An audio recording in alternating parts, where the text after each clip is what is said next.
இன்னைக்கு உங்கள்கிட்ட உங்க வாழ்க்கையில கர்த்தருடைய அழைப்பு, கர்த்தருடைய திட்டம், கர்த்தருடைய தரிசனம் வேற மாதிரி இருக்கலாம். ஆனா இப்ப பிராக்டிக்கலா பார்த்தா வேற மாதிரி நடந்துகிட்டு இருக்கலாம். புரியுதா உங்களுக்கு? நம்ம அபிஷேகத்துக்கு நம்ம எங்கேயோ இருந்திருக்கணும். கர்த்தர் நமக்கு நம்மளை ரட்சிக்கிறப்ப நமக்கு கொடுத்த வாக்கு தத்தம் எப்படி? சின்னவன் ஆயிரும் சிறியவன். இப்ப நம்மளை பார்த்தா பலத்த ஜாதி மாதிரியா இருக்கிறோம்? இல்ல.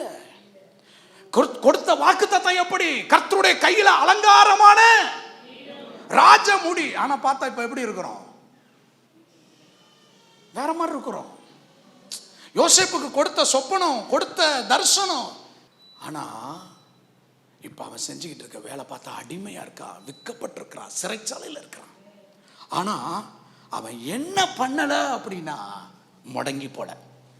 இன்னொரு பக்கம் சொல்ல போனா, டேய் இது ஏன் அழைப்பு இல்லை, இது நான் இருக்க வேண்டிய இடம் இல்லை, இது நான் இருக்க வேண்டிய திட்டம் இல்லை, இது வேற இடம் அப்படின்னு அவன் முடங்கி போல.